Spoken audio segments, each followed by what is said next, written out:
Titan आबदोस के तबाह होने की नई हैरान कुन तफसीलात सामने आ गईं। रेस्क्यू ऑपरेशन के दौरान अहलकारों ने कुरानी आयत की पेशगोई पूरी होते हुए कैसे देखी। अल्लाह ने पूरी दुनिया में कुरान मजीद की हक्कानियत और सच्चाई वाज़ह कर दी। बहरी माहिरीन भी हैरान। नाजरीन, ओशियन गेट 2021 से अरब पतियों को समंदर की तह में 3300 मीटर नीचे टाइटैनिक के मलबे की सैर करा रही है। टाइटैनिक का मलबा 1985 में दरियाफ्त हुआ और ओशियन गेट ने 2021 से दुनिया भर के अमरा को इसकी सैर करानी शुरू कर दी।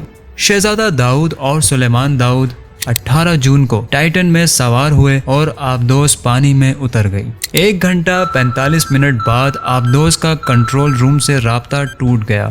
आज तक की तहकीकात के मुताबिक आबदोस पौने 2 घंटे बाद बैथिपेलाजिक जोन में धमाके से फट गई और ये जोन 3000 मीटर की गहराई में है। आबदोस की दुम और लैंडिंग फ्रेम टाइटैनिक के मलबे से 1600 फीट के फासले से मिला। ताहम लाशें गायब थी और ये लाशें सरे दस्त किसी टेक्नोलॉजी की मदद से दरियाफ्त नहीं हो सकती। क्यों नहीं हो सकती? चुनाचे पूरी दुनिया के मीडिया ने ये खबर उठा ली। दुनिया जहां के बहरी माहिरीन भी सामने आए और दुनिया को पहली मर्तबा पता चला समंदर में तह दर तह बहरें यानी कि वेव्स होती है। एक बहर के बाद दूसरी बहर और दूसरी के बाद तीसरी बहर आती है और ये बहरें समंदर में सन्नाटा और अंधेरा करती चली जाती हैं। समंदर में 2 घंटे गहराई में सफर के बाद पानी में अंधेरे के ऐसे गहरे बादल छा जाते हैं जिन्हें लफ्जों में बयान नहीं किया जा सकता। क्यों नहीं किया जा सकता?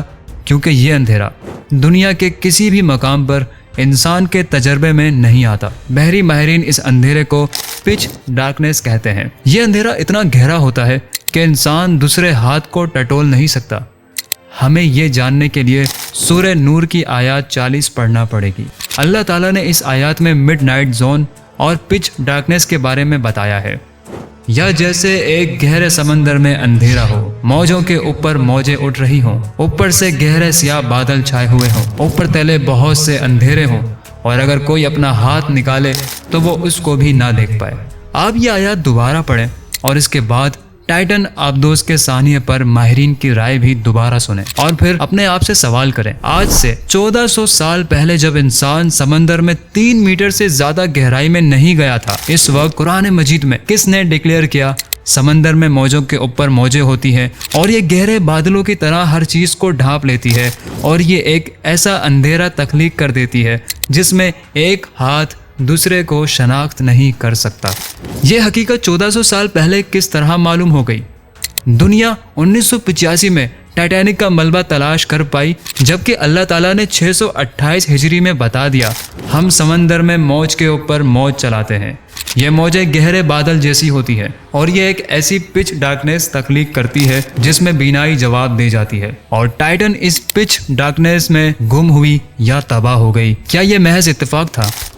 मैंने इस आयत का बार बार मुताला किया और मेरी आंखें आंसुओं से लबरेज हो गई और मैंने अल्लाह का शुक्र अदा किया, इसने मुझे अपने इस दीन में पैदा किया जिसने दुनिया को 1400 साल पहले पिच डार्कनेस, मौज के ऊपर मौज और फिर अंधेरे के बादलों के बारे में इतला दे दी थी और साथ ये भी फरमा दिया था अल्लाह जिसको रोशनी ना दे उसे कभी रोशनी नसीब नहीं होती।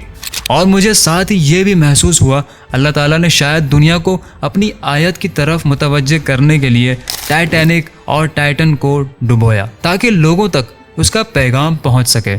शायद अल्लाह ताला इस सानिए के ज़रिए आलम इस्लाम को ये इतला देना चाहता हो तुम लोग बिला वजह एहसास कमतरी का शिकार हो और इस एहसास कमतरी में उन लोगों की तरफ देख रहे हो जिन्हें अल्लाह ने ईमान की रोशनी से महरूम रखा हुआ है। तुम इन लोगों की तरफ ना देखो और सिर्फ अपने रब की तरफ मुतवज्जे हो जाओ।